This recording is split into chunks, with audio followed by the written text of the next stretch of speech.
दोस्तों, आज है 6 अगस्त 2026 और आज के करंट अफेयर से बनने वाले तमाम महत्वपूर्ण आज की क्लास में हम देखेंगे 7 अगस्त 2026 के तमाम महत्वपूर्ण करंट अफेयर क्वेश्चंस को।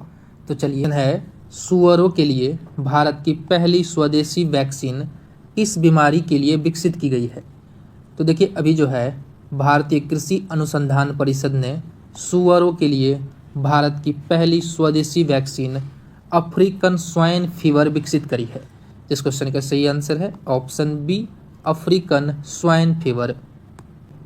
दोस्तों, बात करें इस वैक्सीन की तो देखिए, भारतीय कृषि अनुसंधान परिषद के अंतर्गत भोपाल स्थित राष्ट्रीय उच्च सुरक्षा पशु रोग संस्थान के वैज्ञानिकों ने सुअरों के लिए जो है भारत की पहली स्वदेशी अफ्रीकी स्वाइन फीवर वैक्सीन विकसित की है। यह देश की पहली MA-104 सेल लाइन आधारित लाइव एटेन्यूटेड वैक्सीन है। एटेन्यूटेड वैक्सीन का मतलब है कि इसे कमजोर करके बनाया गया है, जो सुअरों में इस अत्यधिक संक्रामक और घातक बीमारी को रोकने में मदद करेगी। बात करें इस वैक्सीन की जरूरत क्यों पड़ी, तो देखिए, अफ्रीकन स्वाइन फीवर जो है सुअरों में फैलने वाली एक अत्यधिक संक्रामक और जानलेवा बीमारी है। इसमें जो है मृत्यु दर लगभग 100% तक होती है। भारत में यह बीमारी पहली बार 2020 में देखी गई थी। तब से अब तक केरल, असम और मिजोरम जैसे उत्तर पूर्वी राज्यों में ही इसके कारण हजारों सुअरों की मौत और संक्रमित पशुओं को मारने की वजह से जो है 12,000 करोड़ से अत्यधिक आर्थिक नुकसान हो चुका है। इस वजह से जो है इस वैक्सीन को विकसित किया गया है। नेक्स्ट क्वेश्चन, चीन ने हाल ही में कौन सी स्वदेशी बोरिंग ब्लास्टिक मशीन पेश की है। तो देखिए, अभी जो है चीन ने सियांग लोंग नाम का एक स्वदेशी बोरिंग ब्लास्टिक मशीन पेश की है। इस क्वेश्चन का सही आंसर है ऑप्शन ए, सियांग लोंग। दोस्तों, चीन ने 1 अगस्त 2026 को जो है वुहान शहर में अपनी पहली स्वदेशी बोरिंग और ब्लास्टिक हाइब्रिड मशीन, जिसका नाम सियांग लोंग रखा है, इसका अनावरण किया है। इसे जो है सिंहुआ विश्वविद्यालय और चाइना रेतले साइंस एंड इंडस्ट्री ग्रुप द्वारा संयुक्त रूप से विकसित किया गया है। बात करें इस मशीन की विशेषताएं की तो देखिए, यह मशीन जो है हाइब्रिड तकनीक पर काम करती है। यह मशीन यांत्रिक उत्खनन और नियंत्रित विस्फोट दोनों का एक साथ उपयोग करती है। यह कठिन पहाड़ी और कठोर चट्टानी भूवैज्ञानिक क्षेत्रों में जो है सुरंग खोदने की क्षमता को लगभग 30% तक बढ़ा देती है। इस मशीन का व्यास 4.5 मीटर और लंबाई जो है इसका 70 मीटर है। नेक्स्ट क्वेश्चन, प्रधानमंत्री मोदी ने कितने सप्ताह के लिए नशा मुक्त युवा फॉर विकसित भारत संकल्प अभियान लॉन्च किया है। तो देखिए, प्रधानमंत्री नरेंद्र मोदी ने 2 अगस्त 2026 को जो है वीडियो कॉन्फ्रेंसिंग के माध्यम से जो है 100 सप्ताह के लिए जो है नशा मुक्त युवा फॉर विकसित भारत संकल्प अभियान लॉन्च किया। इस क्वेश्चन का सही आंसर है ऑप्शन सी, 100 सप्ताह। दोस्तों, बात करें इस अभियान की तो देखिए, यह अभियान जो है राष्ट्रव्यापी जन भागीदारी आंदोलन 100 सप्ताह तक चलाया जाएगा। इसका उद्देश्य है युवाओं को नशीले पदार्थ के सेवन से दूर रखना और उन्हें स्वस्थ जीवन शैली अपनाने के लिए प्रेरित करना। इस अभियान के तहत जो है अगले 100 हफ्ते तक प्रत्येक रविवार को खेल, सांस्कृतिक कार्यक्रम, वॉकथॉन और जागरूकता सत्र आयोजित किए जाएंगे। नेक्स्ट क्वेश्चन, हाल ही में ब्रिक्स वेब्स बाजार का आयोजन किस शहर में किया गया। तो दोस्तों, अभी जो है ब्रिक्स वेब्स बाजार का आयोजन मुंबई में किया गया है। मुंबई में जो है ब्रिक्स वेब्स बाजार का आयोजन किया गया है। और दोस्तों, पिछले दिनों जो है ब्रिक्स कार्य समूह की बैठक हैदराबाद में किया गया था। हैदराबाद में जो है ब्रिक्स कार्य समूह की बैठक किया गया था और अभी जो है ब्रिक्स वेब्स बाजार का आयोजन मुंबई में किया गया है। दोस्तों, इसका आयोजन जो है राष्ट्रीय फिल्म विकास निगम द्वारा किया गया। इसका उद्देश्य है ब्रिक्स सदस्य और भागीदारी देशों के बीच वीडियो, विजुअल और रचनात्मक अर्थव्यवस्था के क्षेत्रों में व्यापार, निवेश और सांस्कृतिक सहयोग को बढ़ावा देना। इस 2 दिवसीय कार्यक्रम में जो है 500 से अधिक प्रतिनिधियों ने हिस्सा लिया और इसमें जो है क्रिएटर्स हब मुख्य आकर्षक रहा। देखिए, ये किस चीज़ पे फोकस था, अंतर्राष्ट्रीय सह निर्माण, इंटरनेशनल को प्रोडक्शन, विभिन्न देशों के बीच मिलकर फिल्में और कंटेंट बनाने पर चर्चा, कंटेंट फाइनेंसिंग, मीडिया और मनोरंजन के क्षेत्र के लिए जो है संस्थागत वित्त पोषण और निवेश के रास्ते तलाशना, उभरती प्रौद्योगिकियाँ, इमर्सिव AI, VFX, एनिमेशन और ई स्पोर्ट्स गेमिंग के भविष्य पर सत्र, डिजिटल परिवर्तन और बौद्धिक संपदा, ओटीटी प्लेटफॉर्म्स का विचार, डिजिटल कंटेंट डिस्ट्रीब्यूशन और आईपी राइट्स की सुरक्षा, महिला उद्यमिता, रचनात्मक उद्यमों में जो है महिलाओं के नेतृत्व वाले व्यवसायों को बढ़ावा देना। सुप्रीम कोर्ट ने आर्द्रभूमि संरक्षण क्षेत्रों के चारों ओर कितने किलोमीटर का माइनिंग बफर जोन बनाने का निर्देश दिया है? तो देखिए अभी जो है सुप्रीम कोर्ट ने आर्द्रभूमि संरक्षण क्षेत्रों के चारों ओर जो है 10 किलोमीटर तक माइनिंग बफर जोन बनाने का निर्देश दिया है। इस क्वेश्चन का सही आंसर है ऑप्शन बी 10 किलोमीटर। देखिए पूरा मामला क्या है। यह निर्देश जो है शुरुआत में उत्तराखंड के आसन आर्द्रभूमि संरक्षण रिजर्व से संबंधित एक मामले में जारी किया गया था। आसन रिजर्व जो है एक प्रसिद्ध रामसर साइट है जो प्रवासी पक्षियों के लिए बेहद ही महत्वपूर्ण है। हिमाचल सरकार ने सुप्रीम कोर्ट में जो है एक याचिका दायर कर दलील दी थी कि उत्तराखंड की आसन आर्द्रभूमि के लिए तय प्रतिबंध उनके राज्यों की सीमा पर लागू नहीं होनी चाहिए। इसके लिए जो है मुख्य न्यायाधीश सूर्यकांत और न्यायमूर्ति जय माल्या बागची के पीठ ने साफ कहा कि समानता के सिद्धांत के तहत यह देश की सभी अधिसूचित आर्द्रभूमियों पर लागू होगा, क्योंकि पर्यावरण और संवेदनशील पारिस्थितिकी तंत्र को राज्य की सीमाओं में नहीं बांटा जा सकता है। इसके लिए कानूनी और प्रशासनिक प्रावधान किया गया है। यदि कोई खनन परियोजना किसी अधिसूचित आर्द्रभूमि के अंदर या इसके आसपास प्रस्तावित है तो उसे केंद्र सरकार, पर्यावरण, वन और जलवायु परिवर्तन मंत्रालय से पूर्व मंजूरी लेनी होगी। यदि कोई खनन परियोजना किसी अधिसूचित आर्द्रभूमि के 10 किलोमीटर के दायरे में आती है तो उसे राष्ट्रीय वन्यजीव बोर्ड की अस्थायी समिति और केंद्रीय पर्यावरण, वन और जलवायु परिवर्तन मंत्रालय से पूर्व अनुमति लेना अनिवार्य होगा। देखिए भारत में आर्द्रभूमियों का प्रबंधन जो है वन्यजीव संरक्षण अधिनियम 1972 और आर्द्रभूमि संरक्षण प्रबंधन नियम 2007 के तहत किया जाता है। नेशनल पार्क और अभ्यारण्यों से अगर तुलना करें तो इनका दोनों का अलग अलग है। देखिए सुप्रीम कोर्ट के अन्य फैसलों के अनुसार जो है नेशनल पार्क और वन्यजीव अभ्यारण्यों के चारों ओर 1 किलोमीटर का अनिवार्य माइनिंग बफर जोन लागू है। हालांकि आर्द्रभूमियों की अत्यधिक संवेदनशील को देखते हुए जो है कोर्ट ने इसके लिए 10 किलोमीटर का बड़ा सुरक्षा कवच बरकरार रखा है। नेक्स्ट क्वेश्चन, दक्षिण भारत की पहली सेमीकंडक्टर निर्माण सुविधा परियोजना की आधारशिला प्रधानमंत्री नरेंद्र मोदी द्वारा कहाँ रखी गई है? तो देखिए अभी जो है आंध्र प्रदेश के विशाखापट्टनम में प्रधानमंत्री नरेंद्र मोदी ने दक्षिण भारत की पहली सेमीकंडक्टर निर्माण सुविधा परियोजना की आधारशिला रखी है। इस क्वेश्चन का सही आंसर है ऑप्शन सी विशाखापट्टनम, आंध्र प्रदेश। बात करें इस परियोजना की मुख्य विशेषताएं क्या है, तो देखिए यह विशाखापट्टनम जिले के तारलुरावा में स्थित है। इंडिया सेमीकंडक्टर मिशन के तहत इस OS80 फैसिलिटी पर लगभग 2500 करोड़ का निवेश किया जा रहा है। यह प्लांट जो है ASIP टेक्नोलॉजी द्वारा दक्षिण कोरिया की कंपनी अपैक्टको के सहयोग से स्थापित किया जा रहा है। इस यूनिट में जो है प्रति वर्ष लगभग 96 मिलियन चिप्स तैयार करने की क्षमता होगी और हजारों उच्च कुशल रोजगार सृजित होंगे। नेक्स्ट क्वेश्चन, हाल ही में चर्चा में रही बेंडेरोल मिसाइल का संबंध किस देश से है? तो देखिए बेंडेरोल मिसाइल का नाम है S-8000 बेंडेरोल। इसे जो है रूस ने बनाया है। इस क्वेश्चन का सही आंसर है ऑप्शन ए रूस। दोस्तों बात करें बेंडेरोल मिसाइल की मुख्य विशेषताएं क्या है, तो देखिए यह मिसाइल जो है हाइब्रिड तकनीक पर काम करता है। यह मिसाइल एक पारंपरिक क्रूज मिसाइल और सुपरसोनिक ड्रोन का एक घातक मिश्रण है जो कम ऊंचाई पर उड़कर दुश्मन के रडार को चकमा दे सकती है। इस मिसाइल की मारक क्षमता जो है 500 किलोमीटर तक का है। इसकी लागत लगभग $1.5 लाख से $3 लाख के बीच है और इसमें जो है चीन निर्मित छोटे कॉमर्शियल टर्बोजेट इंजन का उपयोग किया गया है। शुरुआत में इसे जो है ओरियन ड्रोन और Mi-28 हेलीकॉप्टर से दागा जाता था, लेकिन अब रूस ने इनके लिए छोटी जमीनी मोबाइल लॉन्चर भी विकसित कर लिया है। नेक्स्ट क्वेश्चन, 1 वर्ष के लिए एनालॉग पनीर पर किस राज्य ने प्रतिबंध लगाया है? देखिए एनालॉग पनीर का मतलब होता है कृत्रिम पनीर जो बिना दूध के बनता है, इसे कहते हैं एनालॉग पनीर। अभी जो है महाराष्ट्र सरकार ने एनालॉग पनीर पर जो है 1 वर्ष के लिए प्रतिबंध लगा दिया है। इस क्वेश्चन का सही आंसर है ऑप्शन बी महाराष्ट्र। दोस्तों महाराष्ट्र सरकार के खाद्य एवं औषधि प्रशासन ने सार्वजनिक स्वास्थ्य और खाद्य सुरक्षा को ध्यान में रखते हुए राज्य में एनालॉग यानी कि कृत्रिम या नॉन डेयरी पनीर के निर्माण, बिक्री, भंडारण और वितरण पर जो है 1 वर्ष के लिए पूर्ण प्रतिबंध लगा दिया है। बात करें एनालॉग पनीर क्या है, तो देखिए यह असली दूध से नहीं बनता है बल्कि सस्ते वेजिटेबल ऑयल जैसे पाम ऑयल और स्टार सिंथेटिक एडिक्टिक्स को मिलाकर जो है तैयार किया जाता है। इस प्रतिबंध का उल्लंघन करने वाले होटल, रेस्टोरेंटों या विक्रेताओं पर जो है भारी जुर्माने के साथ 6 महीने तक की जेल का प्रावधान किया गया है।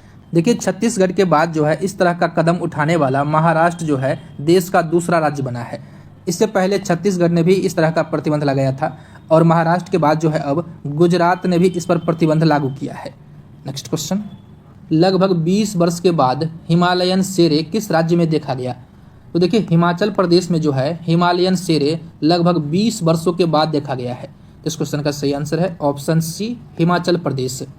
दोस्तों बात करें हिमालयन शेरे की तो देखिए यह लगभग 20 वर्षों के बाद हिमाचल प्रदेश के डलहौजी क्षेत्र कालातोफ खाजियार वन्यजीव अभ्यारण्य के पास में दुर्लभ और शर्मीले हिमालयन शेरे को कैमरे में कैद किया गया। इसकी विशेषता यह है कि यह जीव जो है बकरी, गधा, गाय और सुअर का मिला जुला रूप लगता है। इसे जो है IUCN रेड लिस्ट में नियर थ्रेटेंड श्रेणी में रखा है। यह पूर्वी, मध्य और पश्चिमी हिमालय क्षेत्र में पाया जाता है, लेकिन यह ट्रांस हिमालय क्षेत्र में नहीं पाया जाता है। भारत के अलावा यह नेपाल, भूटान, म्यांमार और चीन के कुछ हिस्सों में भी मिलती है। यह भारत के मिजोरम राज्य का जो है आधिकारिक पशु भी है। नेक्स्ट क्वेश्चन, आर्थिक एवं जलवायु लचीलापन नागरिकता कार्यक्रम किस देश ने शुरू किया है? तो दोस्तों अभी जो है रिपब्लिक ऑफ नायरू ने आर्थिक एवं जलवायु लचीलापन नागरिकता कार्यक्रम शुरू किया है। इस क्वेश्चन का सही आंसर है ऑप्शन सी, रिपब्लिक ऑफ नायरू। दोस्तों आपको भी पता होगा कि नायरू जो है अपना नाम बदलकर रिपब्लिक ऑफ नायरू कर लिया है। पहले इसका नाम नेहरू था, अब जो है नेहरू का नाम बदलकर रिपब्लिक ऑफ नायरू हो गया है। दोस्तों रिपब्लिक ऑफ नायरू ने जलवायु परिवर्तन और समुद्र के बढ़ते जल स्तर के खतरों से निपटने के लिए जो है धन जुटाने के उद्देश्य से आर्थिक एवं जलवायु लचीलापन नागरिकता कार्यक्रम शुरू किया है। इसे गोल्डन पासपोर्ट योजना भी कहा जाता है, जिसके तहत जो है विदेशी नागरिकों को निवेश या आर्थिक योगदान के बदले देश की नागरिकता दी जाएगी। इस कार्यक्रम से मिलने वाले पैसे का उपयोग जो है देश के नागरिकों को समुद्र के बढ़ते स्तर से बचाने और सुरक्षित ऊंचे स्थान पर बसाने के लिए किया जाएगा। नेहरू नागरिकता कार्यक्रम के माध्यम से जो है निवेशकों को कई देशों में वीजा मुक्त यात्रा की सुविधा भी मिलती है। नेक्स्ट क्वेश्चन, दोस्तों ये है आज का क्वेश्चन, प्रतिवर्ष हिरोशिमा दिवस किस तिथि को मनाया जाता है? इसका जवाब आप कमेंट बॉक्स में दीजिए। पहला क्वेश्चन है, इंडिया मेडिकल डिवाइस 2026 के 9वें संस्करण का आयोजन कहाँ किया गया? तो देखिए अभी जो है 7 से 8 अगस्त 2026 को जो है नई दिल्ली के विज्ञान भवन में इंडिया मेडिकल डिवाइस 2026 के 9वें संस्करण का आयोजन किया गया है। इस क्वेश्चन का सही आंसर है ऑप्शन बी, नई दिल्ली। देखिए इसका आयोजन जो है रसायन एवं उर्वरक मंत्रालय के औषधीय विभाग द्वारा federation of Indian chambers of commerce and industry FICCI के सहयोग से किया गया है। इसका थीम है विकसित भारत की ओर गुणवत्तापूर्ण चिकित्सा उपकरणों के वैश्विक केंद्र के रूप में भारत को आगे बढ़ाना, towards Viksit Bharat, advancing India as a global hub for quality medical devices. Next question, Asian rafting championship 2026 की मेजबानी कहाँ पर की जाएगी? तो देखिए 5 अक्टूबर से 9 अक्टूबर 2026 को जो है 5 अक्टूबर से 9 अक्टूबर 2026 को जो है अरुणाचल प्रदेश के बोलेंग में एशियन राफ्टिंग चैंपियनशिप 2026 का आयोजन किया जाएगा। दोस्तों बात करें एशियन राफ्टिंग चैंपियनशिप क्या है, तो देखिए यह एक एशिया महाद्वीप की प्रमुख अंतर्राष्ट्रीय वाटर स्पोर्ट्स प्रतियोगिता है। इसमें जो है एशिया के विभिन्न देशों के शीर्ष एथलीट और पैडलर्स हिस्सा लेते हैं और तेज लहरों में जो है नाव चलाने की यानी कि रैफ्ट चलाने की कला और गति का प्रदर्शन करते हैं। यह प्रतियोगिता जो है विश्व राफ्टिंग महासंघ और एशियन राफ्टिंग काउंसिल के नियमों के अनुसार आयोजित किया जाता है। देखिए इस इमेज में देख सकते हैं ये लोग जो है कुछ इस प्रकार से राफ्टिंग करते हैं। ये जो नाव है, येलो कलर की नाव है, ये बहुत ही मजबूत होता है। इसमें जो है हवा भरा होता है और लचीली रबर से बनी होती है। यह चट्टानों से टकराने पर भी नहीं फटती है। नाव में बैठे लोग जो है ये देख सकते हैं चाकू के मदद से जो है नाव को चलाते हैं और नाव को दिशा देते हैं। दुर्घटना से बचने के लिए ये लोग लाइफ जैकेट पहनते हैं और हेलमेट लगाते हैं। ये देख सकते हैं ये लोग हेलमेट लगाए हुए हैं। इस क्वेश्चन का सही आंसर है ऑप्शन बी, बोलेंग, अरुणाचल प्रदेश। यह प्रतिष्ठित अंतर्राष्ट्रीय प्रतियोगिता जो है 5 से 9 अक्टूबर 2026 तक आयोजित की जाएगी। इस 5 दिवसीय खेल आयोजन के मुकाबले सियांग नदी की सहायक नदी सिमांग नदी के तेज बहाव वाले पानी पर होंगे। इस चैंपियनशिप का मुख्य उद्देश्य है अरुणाचल प्रदेश को वैश्विक मानचित्र पर एक प्रमुख साहसिक पर्यटन और वाटर स्पोर्ट्स डेस्टिनेशन के रूप में स्थापित करना। नेक्स्ट क्वेश्चन, चीनी अंतरिक्ष यात्रियों ने त्यांगयोंग स्पेस स्टेशन पर पहली बार किस फसल की कटाई की है? तो दोस्तों अभी जो है चीन के 3 अंतरिक्ष यात्रियों, ये तीनों जो है इसके नाम है झू यांगझू, झांग झिजुआन और लाइकाइंग। ये तीनों जो है 2 मंथ स्पेस में बिताए हैं, 2 मंथ जो है स्पेस में बिताए हैं और वहाँ पर जो है चावल की फसल उगाई थी और अभी जो है चावल की फसल की कटाई की है। इस क्वेश्चन का जो सही आंसर है ऑप्शन बी चावल। देखिए चीन के सेंझो 23 अंतरिक्ष मिशन के यात्रियों ने त्यांगयोंग स्पेस स्टेशन पर यह ऐतिहासिक प्रयोग किया है। अंतरिक्ष यात्रियों ने जीरो ग्रेविटी के वातावरण में जो है सफलतापूर्वक चावल यानी कि धान की पहली फसल उगाई है और उसकी कटाई भी की है। इस प्रयोग को जो है चीनी अंतरिक्ष यात्री झू यांगझू, झांग जियुआन और लाइकाइंग के देखरेख में पूरा किया गया। देखिए अंतरिक्ष यात्रियों ने चावल की कटाई के लिए जो है रेटूनिंग मेथड का प्रयोग किया है। इसमें पहली फसल को काटने के बाद जो है पौधे को जड़ से नहीं उखाड़ा जाता है बल्कि बची हुई जड़ों से ही चावल की दूसरी पीढ़ी को उगाया जाता है। स्पेस वंशावली बनाम सामान्य बीज। देखिए इस प्रयोग में जो है 2 तरह के बीजों की तुलना की गई है, पहले सामान्य चावल के बीज और दूसरे स्पेस लाइनेज बीज का, यानी कि वे बीज जो 2022 के एक पिछले चीनी अंतरिक्ष मिशन के दौरान अंतरिक्ष में उगाए गए थे और फिर पृथ्वी पर उनकी पीढ़ियों को तैयार किया गया था। वैज्ञानिक यह देख रहे हैं कि क्या अंतरिक्ष की पृष्ठभूमि वाले बीज जीरो ग्रेविटी में सामान्य बीजों से बेहतर विकसित होते हैं या नहीं। इस मिशन के महत्व क्या है? तो देखिए पृथ्वी से बार बार भोजन की सप्लाई मंगाए बिना अंतरिक्ष में ही आत्मनिर्भर लाइफ सपोर्ट सिस्टम तैयार करना इसका मुख्य उद्देश्य है।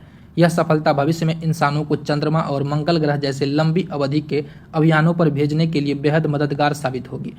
इस सफल प्रयोग के बाद जो है चीनी वैज्ञानिक अब मिट्टी के बिना हवा में पोषण देने वाली एरोपोनिक विधि के माध्यम से स्पेस स्टेशन पर जो है गेहूं, गाजर और औषधीय पौधों को उगाने की तैयारी कर रहे हैं। नेक्स्ट क्वेश्चन, अटल भूजल योजना का सफल पायलट कितनी जल संकटग्रस्त ग्राम पंचायतों में चलाया गया? तो देखिए 8,203 जल संकटग्रस्त ग्राम पंचायतों में जो है अटल भूजल योजना चलाया गया। इस क्वेश्चन का सही आंसर है ऑप्शन सी 8,203 जल संकटग्रस्त ग्राम पंचायत। दोस्तों बात करें अटल भूजल योजना के बारे में तो देखिए जल शक्ति मंत्रालय के अनुसार जो है अटल भूजल योजना का सफल पायलट चरण 7 राज्यों गुजरात, हरियाणा, कर्नाटक, मध्य प्रदेश, महाराष्ट्र, राजस्थान और उत्तर प्रदेश के 80 जिलों, 229 ब्लॉकों तथा 8,203 जल संकटग्रस्त ग्राम पंचायतों में लागू किया गया था। इसे जो है 1 अप्रैल 2020 से 15 अक्टूबर 2025 तक चलाया गया। इस योजना के लिए जो है कुल बजट 6,000 करोड़ रुपया रखा गया था। नेक्स्ट क्वेश्चन, डार्विन के सिद्धांत की पुष्टि करते हुए हाल ही में किस पौधे को मांसाहारी या कार्निवोरस साबित किया गया है? तो देखिए अभी जो है वैज्ञानिकों ने सैक्सीफ्रागा कैंडेलेब्रम पौधे को जो है मांसाहारी या कार्निवोरस साबित किया है। तो इस क्वेश्चन का सही आंसर है ऑप्शन बी सैक्सीफ्रागा कैंडेलेब्रम। दोस्तों डार्विन ने 1875 में अपनी पुस्तक इनसेक्रेटिवर्स प्लांट में जो है कुछ सैक्सीफ्रागा प्रजातियों की चिपचिपी ग्रंथिल ग्रंथों को देखकर उनके मांसाहारी होने का संदेह जताया था, लेकिन उस समय वे इसे पूरी तरह साबित नहीं कर पाए थे। हाल ही में प्रकाशित हुए एक रिसर्च के अनुसार चीन के पहाड़ी इलाकों में पाए जाने वाले सैक्सीफ्रागा कैंडेलेब्रम पौधे में शिकार को पकड़ने वाले एंजाइम और पोषक तत्वों के अवशोषण की पुष्टि हुई है। आनुवंशिक और रासायनिक विश्लेषण से यह पता चला है कि इस पौधे में अन्य मांसाहारी पौधों के समान ही शिकार को आकर्षित करने और पचाने वाले जीन मौजूद है। हाल ही में वैज्ञानिकों ने यह साबित किया है कि अल्पाइन क्षेत्र का यह पौधा कीड़ों को आकर्षित करता है, उन्हें फंसाता है और उनका पाचन कर उनसे पोषण यानी कि नाइट्रोजन प्राप्त करता है। इसके साथ ही चार्ल्स डार्विन की 150 साल पुरानी उस परिकल्पना की पुष्टि हो गई है जो उन्होंने 1875 में सैक्सीफ्रागा वंश के पौधों के संबंध में व्यक्त की थी। नेक्स्ट क्वेश्चन, भारत का पहला परमाणु प्रौद्योगिकी कार्यक्रम अनुज्ञान किस संस्थान ने लॉन्च किया है? तो देखिए अभी जो है आईआईटी हैदराबाद ने Christmas energy experts private limited के साथ मिलकर जो है भारत का पहला परमाणु प्रौद्योगिकी कार्यक्रम अनुज्ञान लॉन्च किया है? तो इस क्वेश्चन का सही आंसर है ऑप्शन बी IIT हैदराबाद। दोस्तों यह कार्यक्रम क्या है? तो देखिए अनुज्ञान जो है, अनुज्ञान न्यूक्लियर टेक्नोलॉजी ओरिएंटेशन प्रोग्राम है। यह नागरिक परमाणु ऊर्जा के क्षेत्र में भारत का पहला उद्योग अकादमी सहयोगात्मक कार्यक्रम है। इसे जो है IIT हैदराबाद और पुणे स्थित परमाणु विशेषज्ञ firm Christmas energy experts private limited ने संयुक्त रूप से तैयार और लॉन्च किया है। इसकी शुरुआत कैसे हुई? तो देखिए फ्रांस के नीस में आयोजित भारत इनोवेट 2026 सम्मेलन के दौरान जो है IIT हैदराबाद, डसॉल्ट सिस्टम और क्रिसमस एनर्जी एक्सपर्ट्स के बीच एक समझौता हुआ था। यह कार्यक्रम उसी समझौता का हिस्सा और इसका संबंध जो है परमाणु इंजीनियरिंग में उत्कृष्टता केंद्र की स्थापना से भी है। इस कार्यक्रम का मुख्य उद्देश्य है, देखिए भारत ने 2047 तक जो है अपनी परमाणु ऊर्जा क्षमता को वर्तमान के लगभग 8.8 गीगावाट से बढ़ाकर 100 गीगावाट करने का एक लक्ष्य रखा है। इस विशाल लक्ष्य को पूरा करने के लिए जो है देश के नागरिक परमाणु क्षेत्र और निजी कंपनियों में अत्यधिक कुशल इंजीनियरों की भारी कमी है। अनुज्ञान इसी कौशल अंतर को पाटने और भारत को परमाणु इंजीनियरिंग में आत्मनिर्भर बनाने की दिशा में एक बड़ा कदम है। 13वीं ब्रिक्स शिक्षा मंत्रियों की बैठक 2026 किस शहर में हुई है? तो देखिए अभी जो है ब्रिक्स की अध्यक्षता भारत के पास है, तो भारत के विभिन्न शहरों में जो है विभिन्न प्रकार के बैठकें का आयोजन किया जाता है। अभी जो है शिक्षा मंत्रियों की बैठक ओडिशा के भुवनेश्वर में जो है किया जा रहा है। इस क्वेश्चन का सही आंसर है ऑप्शन ए भुवनेश्वर। बैठक की मुख्य बातें हैं, देखिए इसका आयोजन जो है 5 से 7 अगस्त 2026 को ओडिशा के भुवनेश्वर में किया जा रहा है।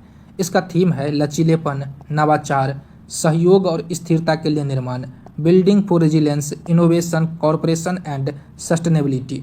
प्रमुख एजेंडे और प्राथमिकताएं हैं। इस बैठक में जो है शिक्षा प्रणालियों को भविष्य के अनुकूल बनाने के लिए 5 मुख्य स्तंभों पर गहन चर्चा की गई। प्रारंभिक बचपन की देखभाल और शिक्षा, बुनियादी शिक्षा की नींव मजबूत करना, तकनीकी और व्यावसायिक शिक्षा और प्रशिक्षण, युवाओं के कौशल विकास और रोजगार क्षमता को बढ़ाना, योग्यता की पारस्परिक मान्यता, सदस्य देशों के बीच डिग्रियों और योग्यताओं को आपसी मान्यता देना, सहयोगपूर्ण अनुसंधान और नवाचार, सदस्य देशों के बीच जो है अनुसंधान, शिक्षा, स्टार्टअप को बढ़ावा देना, अकादमिक नेतृत्व, शिक्षा क्षेत्र में संस्थागत तंत्र और नेतृत्व को सशक्त बनाना। नेक्स्ट क्वेश्चन, केंद्र सरकार ने हाल ही में किन 2 आपदाओं को अधिसूचित प्राकृतिक आपदा की सूची में जोड़ा है? तो देखिए अभी जो है सेंट्रल गवर्नमेंट ने लू यानी कि हीट वेव और आकाशीय बिजली को जो है प्राकृतिक आपदाओं की सूची में जोड़ा है। तो इस क्वेश्चन का सही आंसर है ऑप्शन बी लू या हीट वेव और आकाशीय बिजली। देखिए यह निर्णय जो है 16वें वित्त आयोग की सिफारिश पर लिया गया है। आयोग ने जलवायु परिवर्तन के कारण इन घटनाओं की बढ़ती आवृत्ति और तीव्रता को देखते हुए यह सुझाव दिया था। 4 अगस्त 2026 को केंद्र सरकार ने इसे आधिकारिक मंजूरी दी है। देखिए इस बदलाव का सबसे बड़ा असर जो है राज्यों को मिलने वाली आर्थिक मदद पर पड़ेगा। पहले जो है लू और बिजली गिरना स्थानीय आपदा माने जाते थे।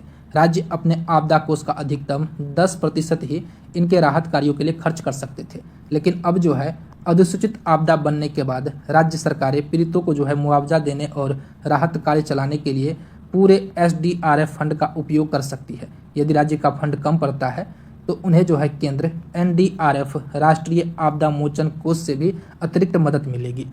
देखिए आपदाओं की कुल संख्या जो है अब 14 हो गई है, पहले 12 ही था। इन 2 आपदाओं को जोड़ने के बाद जो है अब आपदाओं की संख्या जो है 14 हो गई है। प्राकृतिक आपदाओं की संख्या चक्रवात, सूखा, भूकंप, आग, बाढ़, सुनामी, ओलावृष्टि, भूस्खलन, हिमस्खलन, बादल फटना, कीट हमला, शीतलहर, पाला, ये जो है पहले से ही प्राकृतिक आपदा थे।